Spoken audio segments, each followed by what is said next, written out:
Welcome to the Full Circle Leader podcast. This is your host, Andrea Butcher, and today is all about the evolution of this show.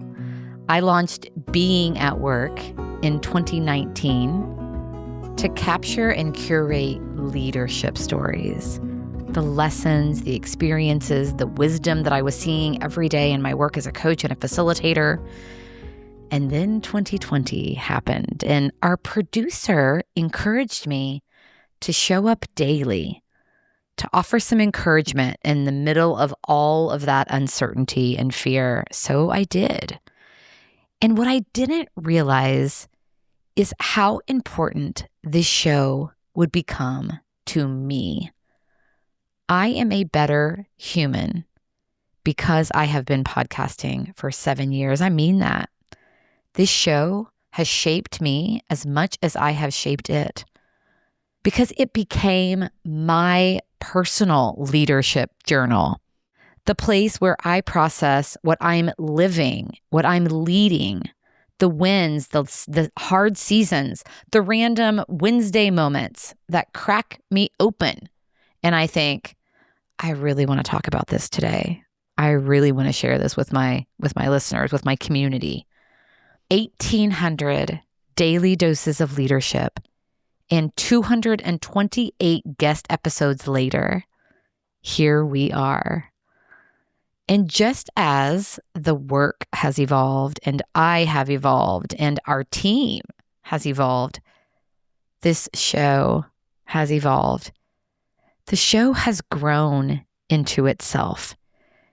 And the name that has been at the heart of everything we do at Abundant Empowerment, the Full Circle Leader, it's time for this show to carry that name too, because that's what this has always been about. Wherever you go, there you are. Who you are at home, under pressure, in the quiet moments that nobody sees, that's the same leader showing up for your team. It's not separate. It never has been. It is all connected. It's full circle. So welcome to the Full Circle Leader.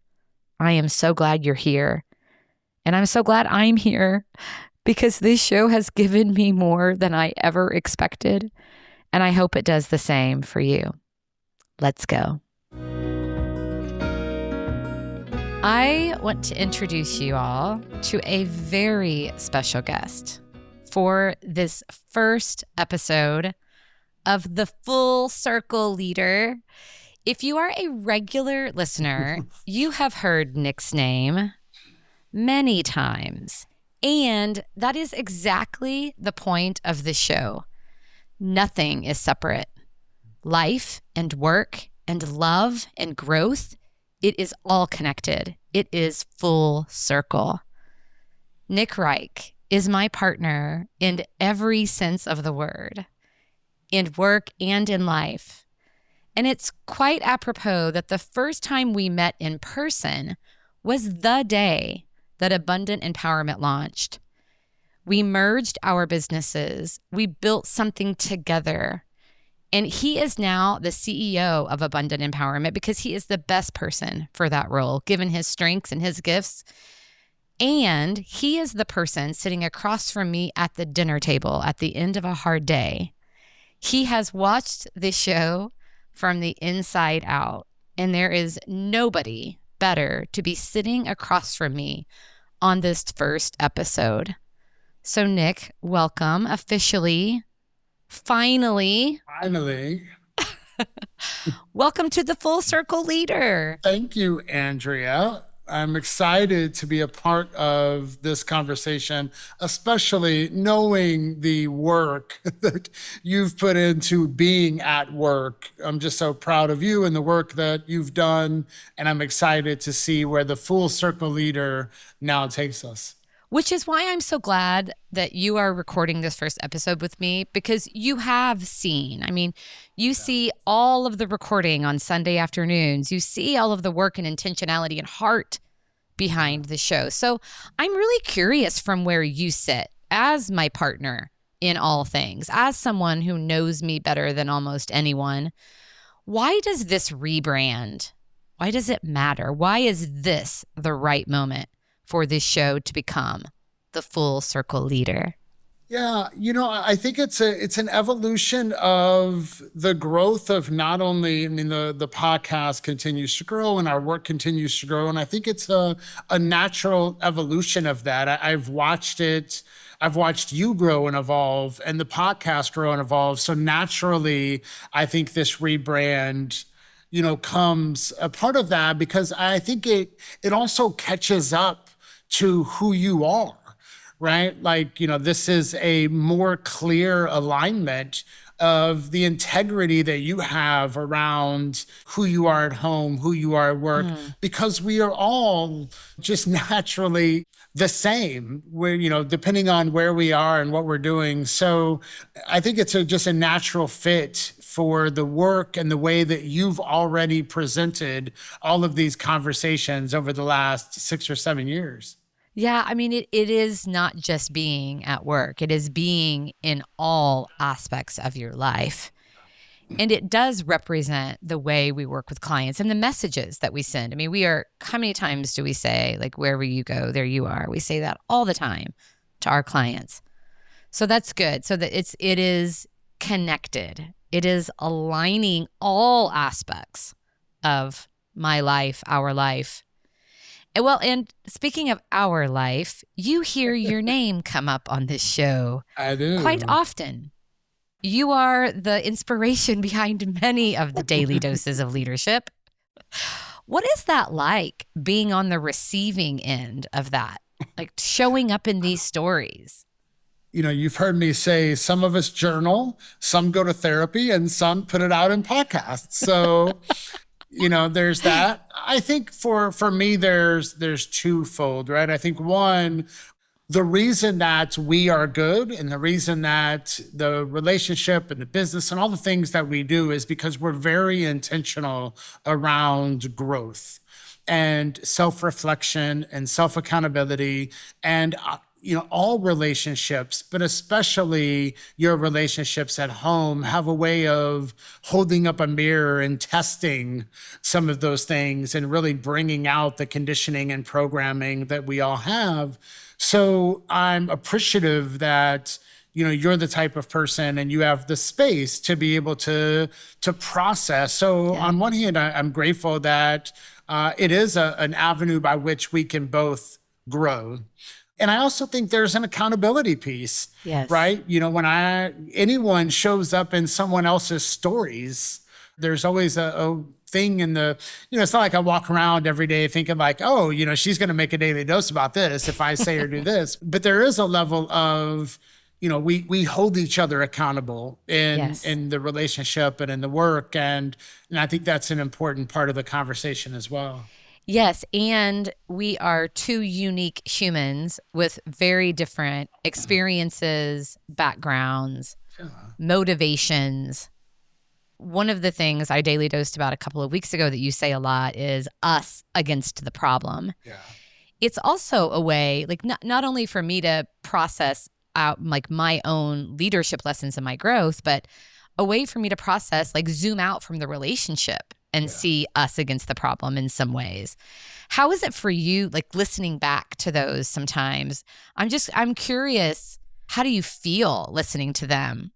It depends on the day and it depends on the daily dose, right? Because like you said, we're unique humans. I have an experience of every moment that you talk about. Mm-hmm. And it's different than your experience. It's right. Often different than your perspective. So, and usually as the listeners may or may not know, it's usually about 2 weeks, right? Between event and then there's a recording and then it's coming out. So there's usually a little bit of separation there of being able to go back and process like, oh, what was happening in that moment and some of those things. But there's never been anything. I know that if there was something I didn't want you to share, you wouldn't share it.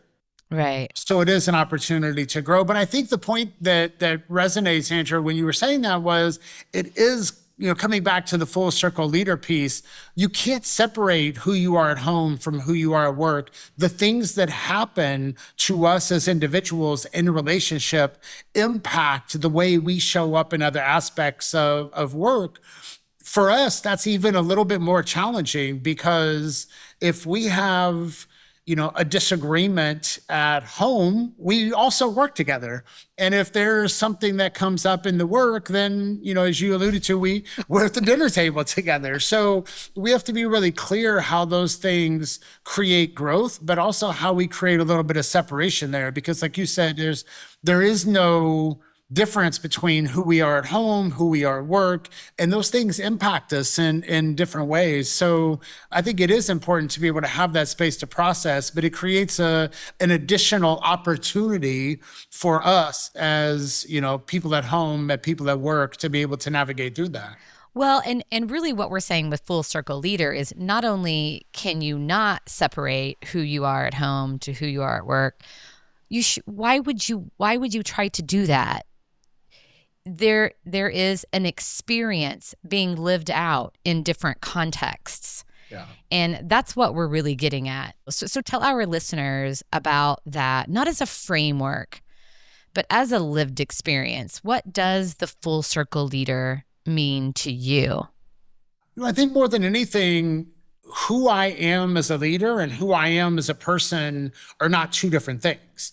And, when I have the best growth in my leadership is aligned when I have the best growth of like me and who I am as a person, right? When I'm focused on being grounded, when I'm spending time in mindfulness or whatever it is, the things that are important to me, that naturally makes me a better partner. It naturally makes me a better parent, and it naturally makes me a better leader.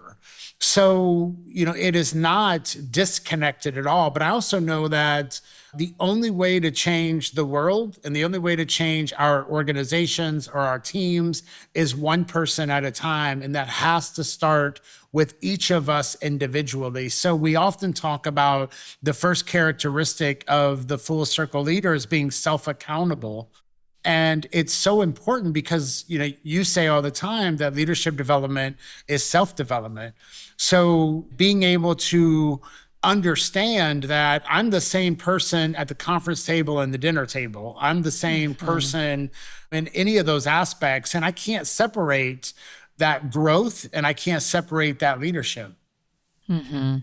So self-accountable is the first aspect. There are 5 aspects. Can you just quickly unpack those so people get the full picture? Yeah. So we think about this in terms of almost like a ripple effect graphic, right? So it starts with each of us individually. So self-accountable is the first characteristic of a people first leader. And then it moves out to the next ring of those that we interact with. And that's really about people first. We understand, full circle leaders understand that things get done by and through other people, and how we develop other people is critical to our success as a leader. And then it really moves out into being systems oriented. How do those people and places interact with one another? There's nothing that we do that isn't influenced and impacted by the systems that we're a part of. And understanding how those things all fit together is really important for full circle leaders and leaders in general. And then we think about being community rooted. How do we have a sense of belonging and connectivity and collaboration and really being a part of community within our places of work? But even more broadly, it's so important that we're connected with like-minded leaders, and really being in a space that is building community is really, really important. And then lastly, it's about being impact conscious. We say there's a disease of short-termism with leaders and only focused on the short term. And, it's really about understanding that the things that I do have long-term ripple effects, that the decisions that I make today have long-term consequences for my people, my teams, my organization. And so it's really about having a longer horizon with the decisions that we make. So self-accountable, people first, systems oriented, community rooted, and impact conscious. It is a full circle leader. It so resonates, those 5 aspects. I'm curious for you right now. Where are you in your own full circle work? Well, the self-accountable piece is always something that's top of mind. As you know, my morning routine is sacred. Being able to really ground and connect, being the personal development is extremely important. And I know that that's critical.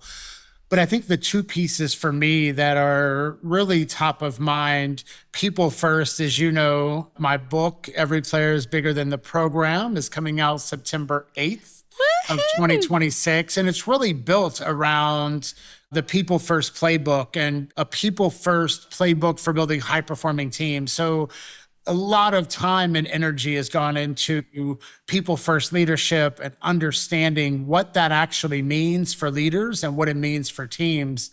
And I also think the community rooted aspect is something that's really important. And the work that we do building our collab communities is such an important part of that. But why it's important for me is we say we get to create something that we need, that I need. And so, understanding that need for connection and need for community and being able to create the space to be able to have that deeper connection with individuals that are on similar paths and similar journeys than we are is extremely valuable to me as a leader and to the work that we get to do.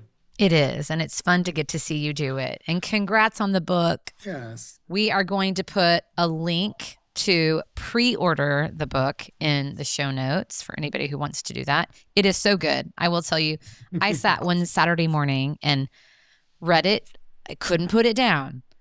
And I laughed and I cried and I got so many valuable takeaways. So thank you for writing that story and sharing it with the world. Thank you. I couldn't have done it without you. No. Well, yeah, I know it is a journey. I'm just glad you documented it finally. I think the question I asked you is such a good one, and it will become the focus for the guest episodes going forward. Where are you on your full circle journey right now? Because we all are. And it is a great self-accountability question, isn't it? To check in. Yeah, I think for me, if you're a listener of this feed, you've heard me talking so much lately about honoring both the experience of others and my own experience at the same time. I find myself getting easily hooked by what others think of me or others' perception of me. And I'm fortunate that it is usually a good perception.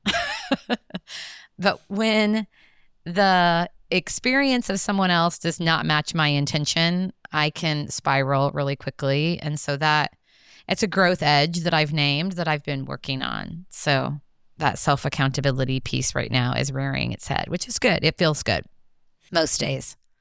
And as you know, we talk about this with leaders all the time. Intent and impact are two different things, right? So there's an intent that we have that's often one area. And then we also recognize that the impact of what we say and what we do may not always align. So that self-accountable piece of taking ownership of those things is an extremely important part of good leadership in general. Yes. And letting people have their experience, right, is an important part of that too. So what does it look like when a leader is not leading full circle? When one of these aspects is out of whack? What are the signs? How do you know? I've spent a lot of time thinking about this. I think the one thing that comes up, I spent a lot of time thinking about leadership presence, right? And I think when you're out of alignment, you're not leading full circle, we focus on performance over presence. The image of leading, what does it look like for me as a leader? What are these things? But as opposed to actually leading people. So performance over presence and how really connected I am to my people and the work of being a leader. I think we often get in this case of being like, oh, I'm so busy. When you ask people like, oh, how are you doing? And the first response is, I'm so busy. And it creates this opportunity for leaders to avoid leadership and avoid the hard conversations and really look at busyness and speed as an opportunity for avoidance. Mm-hmm. So true. So I think that's something when we're seeing like using that as a way and as an excuse to avoid doing this hard work, because this type of leadership, this type of work is hard. I think it's harder than what we've seen, right? It's hard to look in the mirror. It's hard to be self-accountable. It's hard to really pour into people. So I think being able to, when you start looking at the opportunities that you're taking around, using busyness as an armor to avoid doing the work of yourself, working on your people. And I think that when you start to do that, blame starts to drift outward. Mm-hmm. It's easy to say, oh, it's somebody else's fault, it's their fault, it's the team's fault, it's my boss's fault, whatever it is, as opposed to really being able to look inward and start to understand your role, your impact, the thing that you've done and said to your team, to the system, to the client. How are you looking in the mirror first on where you sit on some of those things? So I think those are a few of the things that come to mind when you're out of alignment and not kind of living in integrity with those things that often show up with leaders. Yeah, I mean, I definitely hear the victim language for sure. Yeah. When you're looking out there, it is because of them that I feel this way. Like never, ever is it because of them that you feel this way. Yeah. It is because of what's happening within you. So what do you think it takes for leaders to stop running from themselves and to get curious, like to do this work of looking inward? Like how does someone get to the pain? Is it just going to have to be painful enough? Is it... Yeah, I mean, it's a great question. And I think it starts with just the desire to want to do different, right? We know that these things, like there's lots and lots of data around, like I said, there's, Forbes, World Economic Forum, Gallup. I mean, all these things that are saying the future of leadership is more human. It is higher EQ, more vulnerability, more connection. We know that with more and more drive towards things like AI, towards more automation, the human side of leadership is more critical than it's ever been. So we can rely on AI or tech to automate. We can rely on this to try to increase efficiency and productivity, but it is not substituting for judgment. It is not substituting for connection. And those things become more and more important. So I think leaders that lean into this sooner and earlier are going to be ahead of the curve. So I do think that there's you talked about just kind of the opportunity for growth. The leaders that get this and see it and feel it and get ahead of it are going to be the ones that drive their organizations and lead their organizations farther and faster than those that don't. So selfishly, I would say, I hate to have to say there's a business case for doing this work, and there's a business case for treating people like humans. But the reality is there is a business case for doing this work and leading this way. So I do think that the timing of what we're doing and the conversations that we're having and leaders leaning into leading this way is more critical today than it's probably ever been. Yeah, I mean, I agree. I mean, that's the big focus for the show is being a forum to encourage, to remind leaders. Because I absolutely believe when we get quiet, there is this internal nudge to grow, to be better versions of ourselves.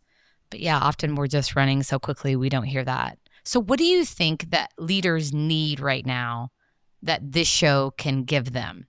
I think leaders need to feel the space to just be whole, to just be able to have permission to be a whole human at work, at home. Like you said, leadership is not a title. Leadership is not a role.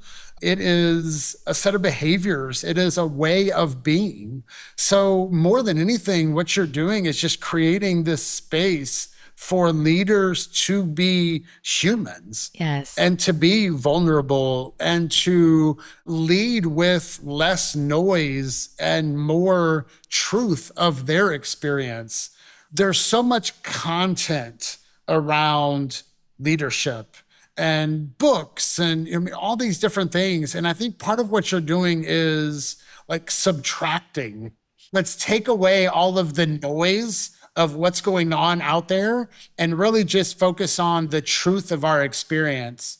And I think by doing that, it creates, you talk about community or just this opportunity for all of us to know that we're in it together.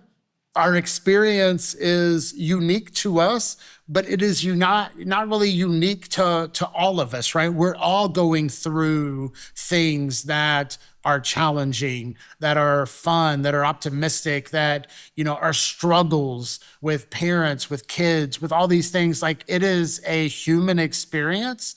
And by just creating the opportunities for leaders to take off that armor and be more of who they already are, as you would say, it's meaningful and it's important. And I think the more leaders that do that, it creates a permission for others to do the same. So across the daily doses of leadership, the guest conversations, if you were a listener tuning in for the first time, what would you tell someone to expect? You should expect heart.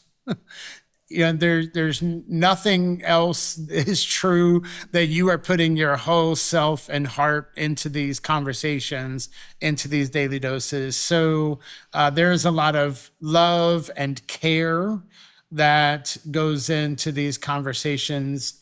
You've heard me say this a lot lately that, defining leadership is love with standards. Mm-hmm. And I think about that as your leadership, certainly leads with love. And I think the expectation around the podcast and what you can expect there is also a lot of good leadership. So it's good love and good care with quality content and standards, and the impact that you're able to have in these conversations creates a good balance. So someone that's leading from the heart is certainly what you can expect. Oh, thank you for saying that and seeing that. That resonates because I do, as you know, put so much into this. Yeah. So who do you believe this show is for? And who is it not for?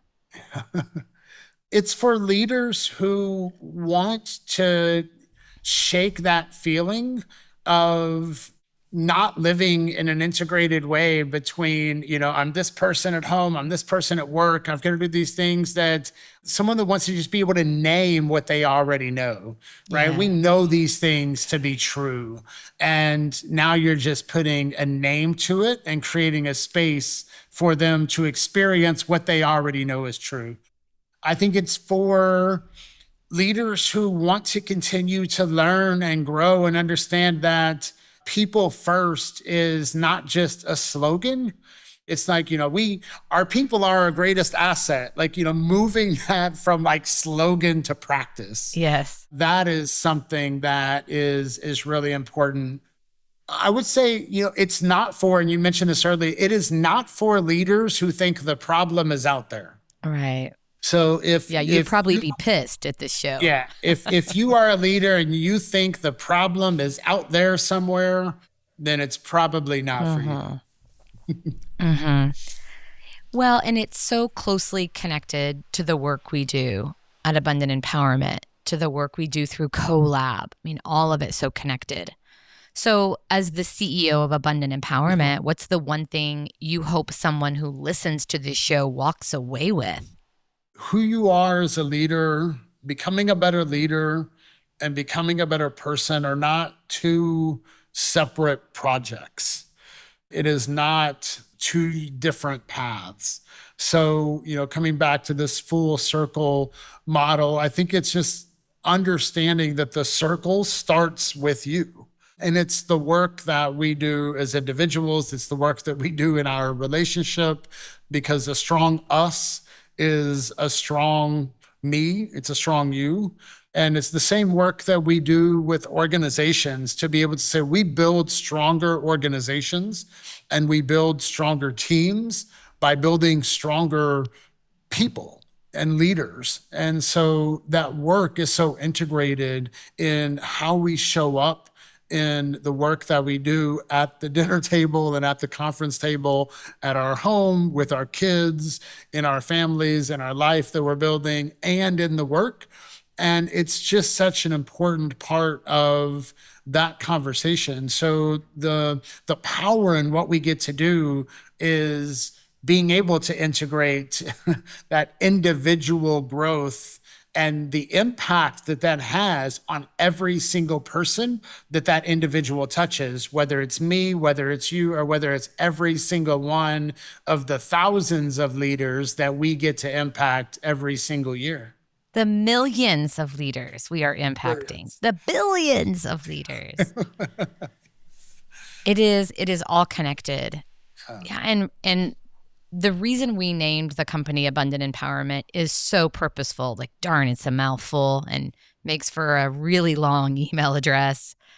But that every single individual is empowered to be more of who they already are. And actually, the world needs that. That's why they were designed the way in which they were designed. Like, it's all so purposeful.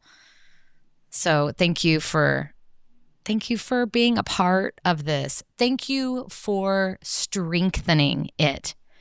You add so much to this show. You add so much to my leadership, to the work that we do. So thank you for that. I certainly add a lot of content to Daily Doses. And I'm thankful for that, Nick. Okay, so we're going to start something new with the Full Circle Leader, because it's full circle. And so I don't want to just get at what's happening in your day-to-day leadership. I want to get at what's happening in your life. So I have a deck of icebreaker cards. There are 150 cards in here. All right. So I am going to, at the end of every guest episode, I am going to draw one at random, knowing that the universe will lead me to the right question. Are you up for it? I'm ready. Let's do it. Okay. I mean, I have no idea. I'm going to trust what comes out. Oh, Nick, what famous person have you met? Ooh. Who's a famous person that you've met? Gosh, I was hoping for a little something maybe a little deeper, but I know.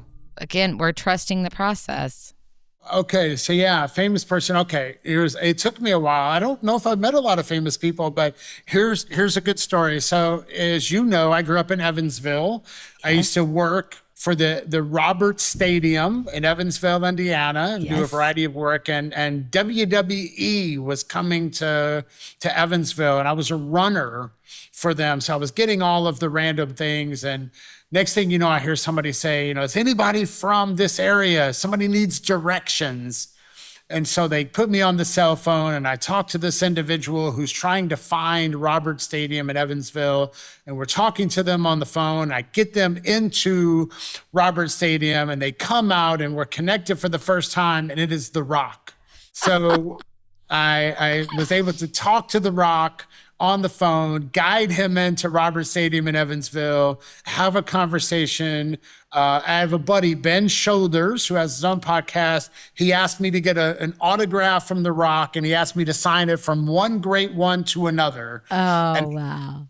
The Rock gave me the people's eyebrow and said no, but I did get a chance to meet The Rock, talk to him on his cell phone, and get him to where he was going, to Roberts Stadium. It is a great story, and it does come full circle because it takes you back to your roots. That's right. Look at that. Nick Reich, thank you so much. You are the first episode on the Full Circle Leader. That's a big deal. It is. I'm excited. I'm so proud of you. And proud of this podcast, and I'm grateful to be guest number one of a whole new season for the show. That's so good. Here we go. Here we go. Nick, if our listeners want to connect with you, where can they find you? Well, abundantempowerment.com is a great place to go. You can also go to peoplefirstplaybook.com for more information about the book. And certainly you can find me on LinkedIn, Nick Reich on LinkedIn. Here's what I know, what I am certain about. You are a once-in-a-lifetime historical event. Your story, your experiences, the way you see the world, wholly, beautifully yours. And that is exactly where your leadership comes from.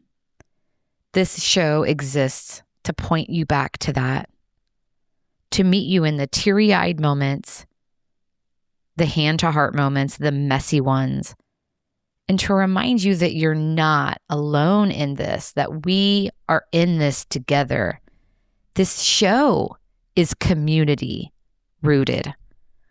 I'm so grateful to Nick for sharing his insights today, for affirming our direction, our focus, for affirming the heart that I put into this show every single day.